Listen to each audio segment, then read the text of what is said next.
Welcome back. It's your boy Fresh. And I'm Mary, and we are a Co-ople of nerds. And today we're going to be reviewing The Coldest Night. But before we begin, don't forget to give us a like, a subscribe, and follow us on Facebook under a Co-ople of nerds. That's right. So this game is a cooperative card game in which the idea is to you're trapped in a lodge and there's a blizzard outside and you need to burn all of the materials within the lodge to make it to the next morning so you don't freeze to death. Yep.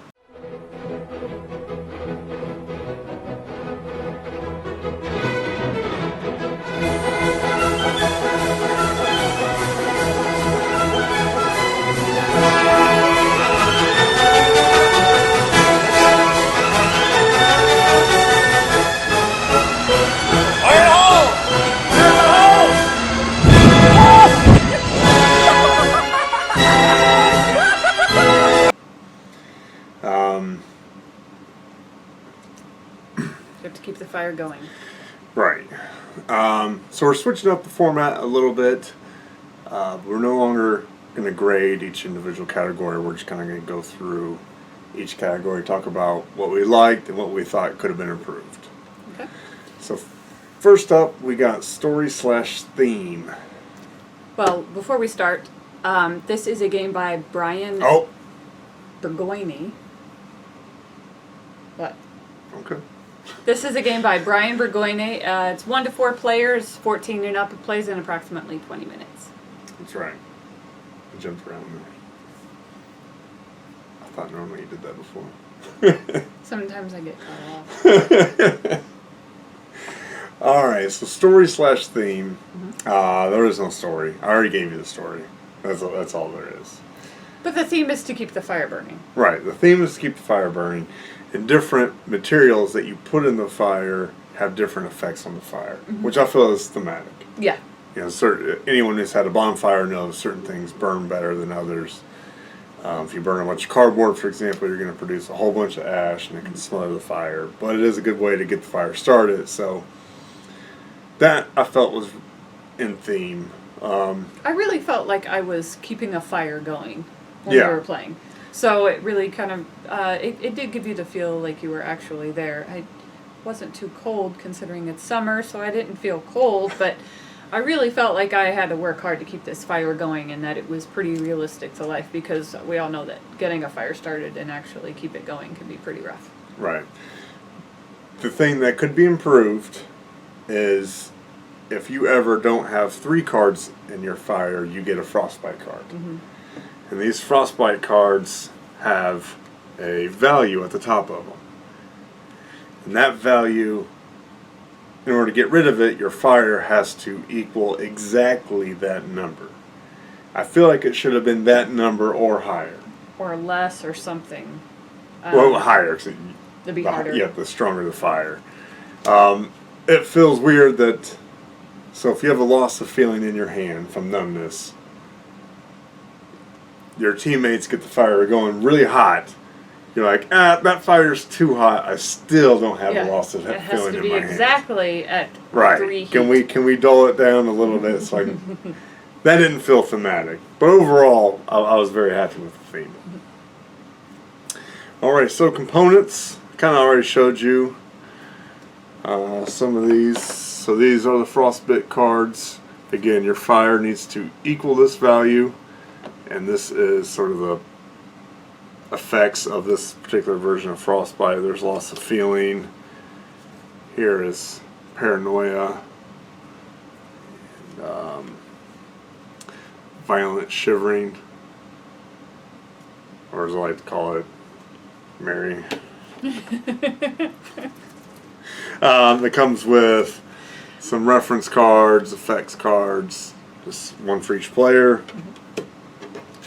Here are the 3 starting materials for your fire. So the number next to or within the fire is the heat value. The one in the ash is the ash value, and what the ash value means is you can't put a material on your fire that is not hotter than that ash. So all of these are all ones. These are all starter cards, so it's fine. But you can basically put this on any fire because you can't have a fire that's less than 1. So adding those 3 up, you actually start adding the 3 fires together. You actually start with a fire of 7. Right. So you have the 2 2s and the 3, and so the cards that you add to the fire need to have an ash value of 7 or less. Right. So you could add this chunk of banister because the ash value is 7, fire value is 4, but but you could not add the wallpaper because its ash value is only 8.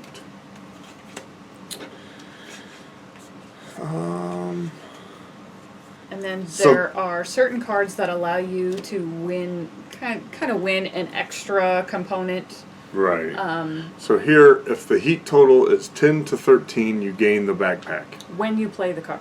Right. So when this goes into the fire, if you can get it up to 10 or 13, which is pretty darn hard, you win a backpack. And that backpack allows you to give 1 card. So each of these, here we got alcohol. You add that to a card in the fire, and it adds 1 heat while in the fire. Here we got an axe, so you can draw a card or add 1 heat. So I guess either you chop something up or just throw the axe in the fire. So the one-time shots. They can be used at any time. Your turn or a partner's turn. And you don't have to use them on yourself. You can give them to your partner to use as well. Correct. I felt the card quality was really good. They're slick. I thought they were easy to shuffle. They're regular size cards. They're not little mini cards. So I was really impressed by that.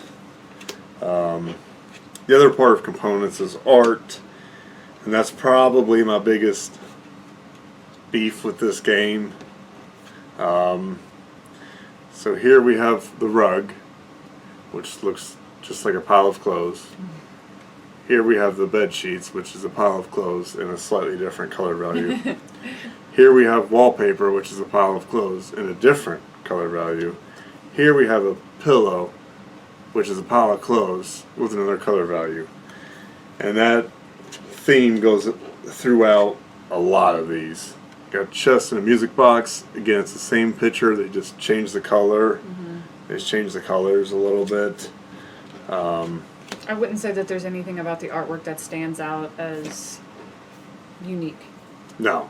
I mean, it's a lot of extremely similar pictures, different colors, maybe slight variations. So I kind of thought that was pretty disappointing. I think they could have had a really cool experience with drawing each of these objects on fire and not kind of using the same picture over and over. But like having a flaming pillow, like I don't even know what that looks like.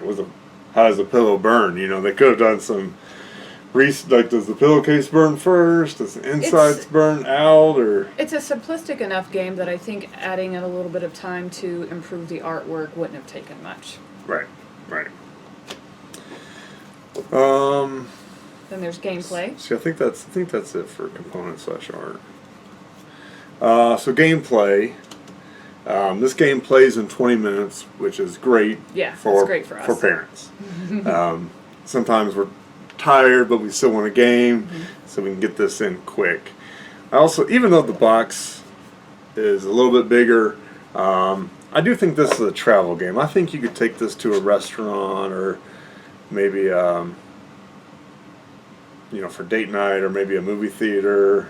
Might be a little dark for a movie theater, but I do feel like you could take this, play it out at a coffee shop, play it out somewhere. You don't need to bring this huge, not that this box is huge, some persons could probably hold it, but you could just slap a rubber band around these cards and get, be able to carry it. And then these little tokens, you could,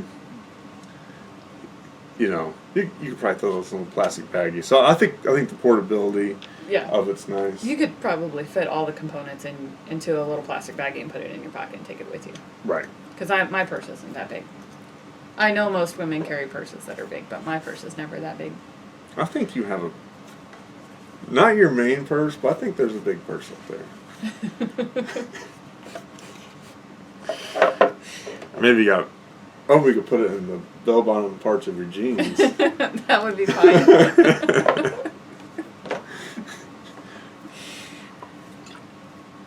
So, I like the gameplay. I like that it is very straightforward, but it also adds a few little twists in there with the frostbite and then the added in extras that you can win, and it is very difficult. So it's not just an easy game that you're going to fly through. Even though it is 20 minutes, it still has a level. I mean, we've lost twice. I think we lost in like 3 minutes one time. We just drew every big ash card in the deck, and it was like, well, that's it. Yeah. Cool. I mean, we lost really fast. Yeah. Now, the thing about this game, it is a one-trick pony. You have to burn all of these cards. They're the same cards. Mm-hmm. The order in which they come out is random because you shuffle the deck. Which frostbite card you choose is random because that's shuffled. So it'll vary a little bit each time, but it's essentially the same game that you're playing. Right. There's no change. It was pretty difficult, but I think I like more difficult games because then you get a greater sense of accomplishment when you do beat it. Like when you just open a game and just dominate it. It's kind of disappointing. It doesn't really feel like you've played much of a game. Right. There does have to be a challenge there. Right.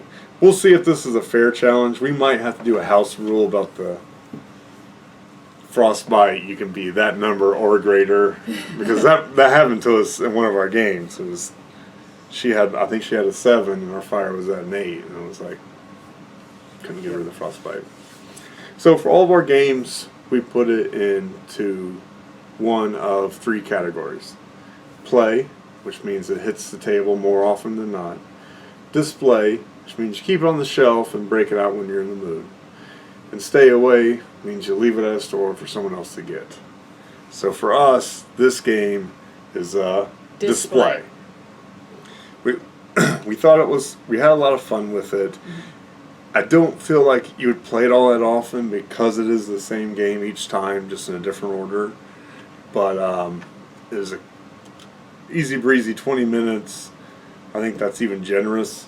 Yeah. I think it was probably closer to 10-15 average. And I really look forward to the time that we can beat this game. Yeah. Maybe once we beat it, it might go to a board game garage sale, but until we beat it, it's going to hang around. So, yeah, we'll give it a shot again. Yeah. We'll see. We'll see. We'll see you next time. Thanks, guys. Bye-bye. Bye.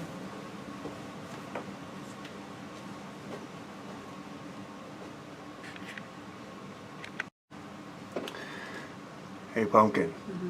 Our 10-year-old just scratched a car riding his bike. When's the last time you scratched a car? Oh, probably every time I make a right turn. Or that time you backed into my car. Oh, yeah.